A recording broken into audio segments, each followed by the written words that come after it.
उन्हाळ्यात प्रत्येकानं आरोग्याची काळजी घेणं गरजेचं असतं. त्याचप्रमाणे या ऋतूत पाळीव प्राण्यांची सुद्धा विशेष काळजी घेतली पाहिजे, कारण उष्णतेमुळे प्राण्यांना सुद्धा डिहायड्रेशन, गॅस्ट्रो, भूक मंदावणे आणि त्वचेचे आजार होण्याचा धोका असतो. त्यामुळे या ऋतूत पाळीव प्राण्यांची काळजी कशी घ्यावी ते पाहूयात.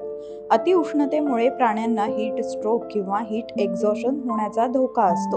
त्यामुळे दुपारच्या कडक उन्हात प्राण्यांना बाहेर सोडू नका. त्यांना सकाळी आणि संध्याकाळी थंड हवामानात फिरायला घेऊन जा. विशेषतः कुत्र्यांना उन्हाचा जास्त त्रास होतो. कुत्र्यांना जास्त केस असल्यानं त्यांना उष्णता अधिक प्रमाणात जाणवते. तसंच गरम कॉन्क्रीट किंवा डांबरी रस्त्यामुळे पाळीव प्राण्यांच्या पंजांना भाजतं. यामुळे प्राण्यांना सावलीत किंवा गवतावर फिरवा. या ऋतूत कुत्रे आणि मांजरींना जास्त तहान लागते, म्हणून प्राण्यांच्या पाणी पिण्याच्या भांड्यात नेहमी ताजं आणि शुद्ध पाणी ठेवा.